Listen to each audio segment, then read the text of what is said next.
6:03 now, back to breaking news this morning. This was the scene outside Northside Medical in Midtown where 5 women were shot. We have team coverage for you to bring you everything you need to know about the victims, suspect, and also community reaction as all of this was unfolding from Atlanta and Midtown all the way to Cobb County. First, we're turning to Ariana Manise outside Grady Hospital. Ariana, we know that 4 people are in the hospital. 1 was in surgery for many hours. Any updates on how these women are doing this morning?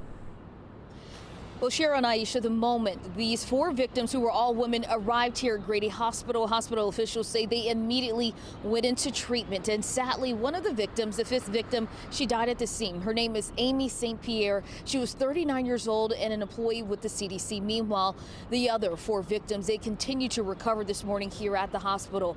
Their ages 71, 56, 39 and 25. Now, in the last update that we got from officials here at Grady Hospital, they told us 3 of the victims were in critical condition and another was still in the emergency department. 1 had just left the operating room and was doing well, and the most severely injured victim was going into surgery. Now, the 4th woman is in stable condition in the trauma center.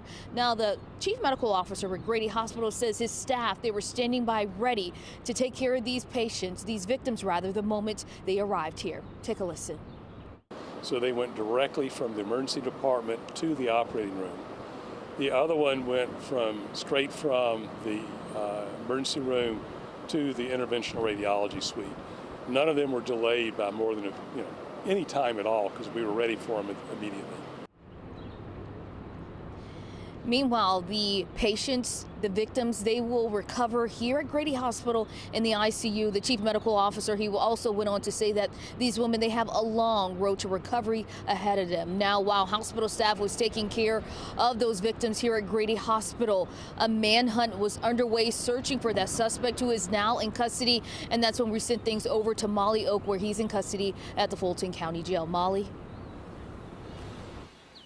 Thanks, Ariana. That manhunt went on for 8 hours as they searched for the suspect who's now here at the jail this morning. We're taking a look at his jail records, which show 24-year-old Deon Patterson is now facing 4 counts of aggravated assault and is accused of murder. Authorities took him into custody after he allegedly opened fire inside the 11th floor waiting room of Northside Medical Midtown just after 12 o'clock yesterday afternoon. Atlanta police say Patterson was only on the 11th floor of the medical center for 2 minutes when he shot 5 women, killing 1. 11 Alive learned the suspect served with the U.S. Coast Guard from July 2018 to January of this year when he was discharged.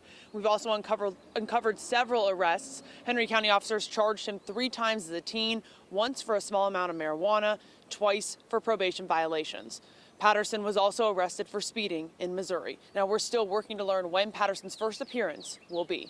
Aisha. Molly, thank you. And right now, our local, state, and national leaders are responding. This was a horrible act of gun violence. But equally horrifying is that we know that this is not unique in our country. Atlanta Mayor Andre Dickens is one of many demanding change after the violence in Midtown.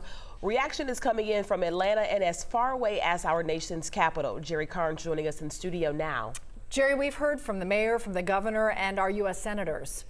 Oh, that's right. Good morning. The reaction has been strong. It includes praise for the brave work of law enforcement officers. There are also calls for change to our nation's gun laws. From the state capitol, Governor Brian Kemp issued a statement that says, in part, quote, "We are heartbroken by the tragedy in Midtown Atlanta and join all Georgians in praying for those impacted and their loved ones." Governor Kemp went on to say, quote, "We are also thanking God for the brave local and state law enforcement who responded forcefully and without hesitation."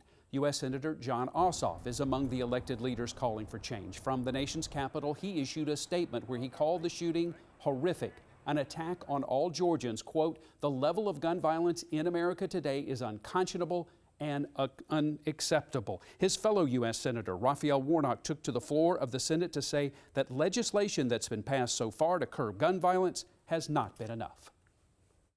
What more can we do as a city? What more can we do as a community, as a state, or as a nation? We have a national epidemic on gun violence in America.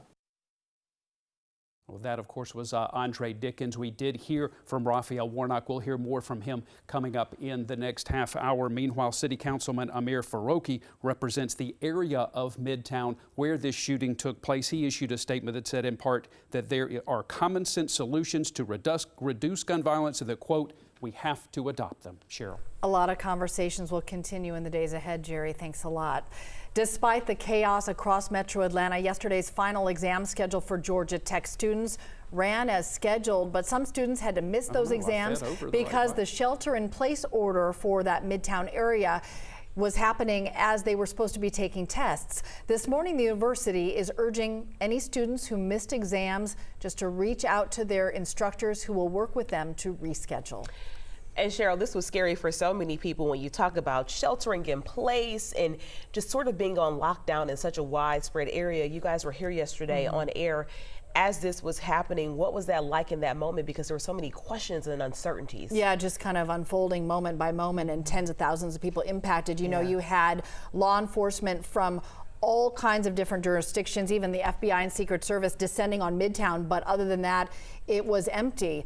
And this was around lunchtime on a Wednesday afternoon, and thousands of people are typically milling around. And then when things moved to Cobb County, it was people hiding in apartments and office buildings around Truist Park, and you just see the impact that a day like this has on a city for the people who were directly involved and just for people watching, and most importantly, the 5 families. 1 woman who died and 4 in the hospital, and I know that the whole community is really thinking about all of those families this morning. And just the way we feel about mass shootings in our country right now, because we're seeing them so much. We did hear from a woman who was in Midtown around the area not too far from that shooting when it all happened, who says, unfortunately, it's not the first shooting she's experienced in Midtown. A lot of people probably share that sentiment.